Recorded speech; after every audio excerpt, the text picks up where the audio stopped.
Seo Ivar ap Glyn, a fúdach a seo Garnarfon, a balle for is trisse chumris sa dúl. Glyn í nuiner as gach dichnari, is tuki a vorchud sin hári. A rúcúg agus hócúg Ivar an an áitig a ma eitar gealachte, an a gairs na chumris a lunain a haas bell. Van dagúd ahed agus a bhean roie filante sa chumris, get nach de goedige hunu sa chumri dief. Beheen sin de hier ter a hanig sa ganse welle, en an ochkut tjug ochkut sa schier. Get de hoek ahed san aan, paaneen binnig den griechs na feeltjen ech, ma jummellonnen, ginloch reisje.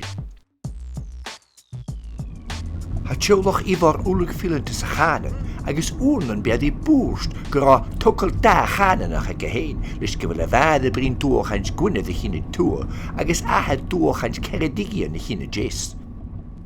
En je gaskale kreeg nach a gelonnen, ga Ivar ge al he gaardef, gas lichtiges kimmerig, agus echt gummerig jumsig. En ook in de keert oorden ja baastig geskregen gummerisch, staan die lirkene waar, als een kalen rok, dus een roa scheine kanaal.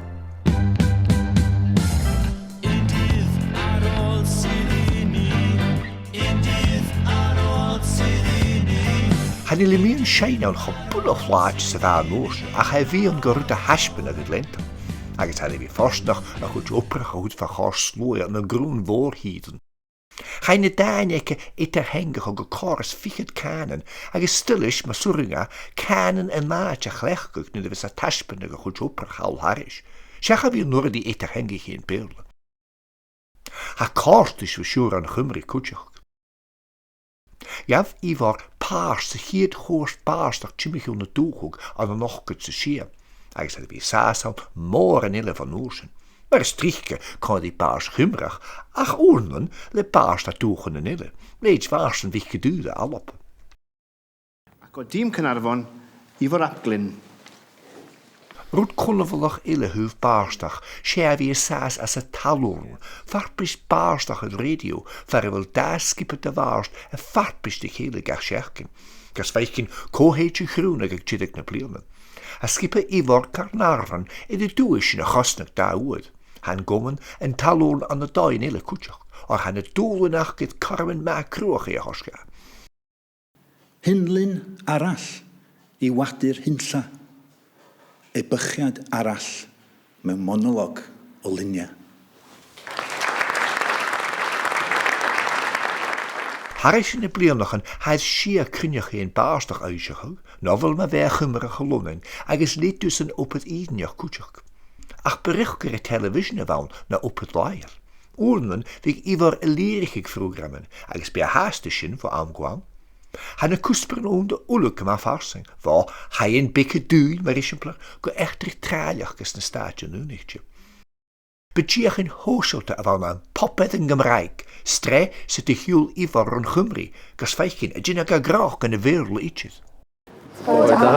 Ble roedd chi'n byw? Rwy'n byw yn y benni. Aan de programmele has ik Ivar tjimmigel het koor een skleed hoorne kumri, voor het tjolig een waardig op het vat groen genieligen. Het doi beheschen, een ongrijvige stroom echt in de kumri, en ga je nog gewolke toeren gumris, het groen in het deineke vrustnigel.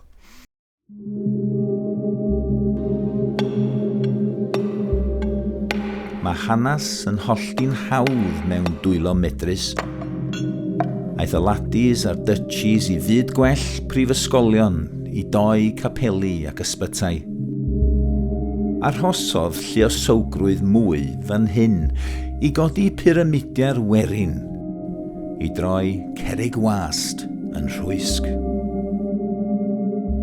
Ha voorgoed in de programmen en in de programmen edishach, oordenen de kellige lichtigis, savel en daar willen ze zeg tjig, in de gahorige keert blierne of waas het win, baarst al keltenach, en ga je waarlijk ipr, met de hika, get de glee gehet als de Danish her, en hij steed voor het naasjent in de bliernerschen.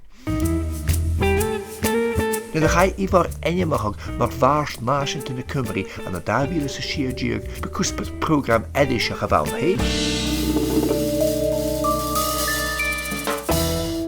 En grimak zo en shelter nog iets ga je unig in het deineke hillekel het kleeg Big Ben. Dwi'n falch iawn o fod yn rhan o Sul y Cofio yma ar Lanau'r Tafwys. Achos fel Cymro Llundain, fel hogyn a fagwyd yn y ddinas hon, mae gweld yn hiaith ni yn cael ei thaflunio i fyny fyna ar ochr un o adeiladau mwy o symbolaidd y ddinas hon yn wirioneddol wefreiddiol. Ond dwi'n licio meddwl hefyd, gan fod hon yn ddinas mor cosmopolitan, gan fod gwledydd Prydain yn gyffredinol mor cosmopolitan, a chynifer ohonyn ni bellach yn siarad ieithoedd heblaw Saesneg wedi magu i siarad ieithoedd blaw Saesneg fel ieithoedd cyntaf. Dwi'n licio meddwl bod cynnwys y Gymraeg yma yn gydnabyddiaeth o'r ffaith yna hefyd. Ha uidig ivar gani aus de karmen hanne meinen illechlech gestog geistig ure halen gepaarste gumrig. Begat China machtig in Lunge, kasten pusht, staten busfuse, agus getjera, dat ik ko opperhal, de luch kiel. Heine en Dansha, se goedem hiwlig vastelijk senet na Cymru an een leuke te nu. Fydd colofnwyr papur newydd ddim yn cael parhau ar arfer o sillafu gogledd a de Cymru hefo G a D fawr megis gogledd a de Korea neu Vietnam, achos nid y 49th parallel na'r DMZ sy'n ein gwahanu, ond Lôn Sal, pobl sy'n deud Sietin a defaid teircoes ban y Brycheiniog, felly rhybydd, cynulliad, fydd yn newid ein ffordd ni o feddwl. Rhybydd, cynulliad, gadewch eich rhagfan wrth y drws. Ha video got haringach, uit futer verhichtelen aan de ganen ille harste sterke zelf, gan ik goed daggegut toen je weer fijn plak, a voor me waarst, ze gaan een hoesel. Bydd yn gwneud ni'n rhan o'r atab, bydd yn newid ein ffordd ni o feddwl. A gaan een schienne scherle iver, na weer ruine gain en logeestig bel, a ha misseloren. Diolch yn fawr. Agus a iver a dagus kumele tallische sin, as een vleer nog in de Tsjech, en daar goed ze Gymru, agus a doel voor Astrid.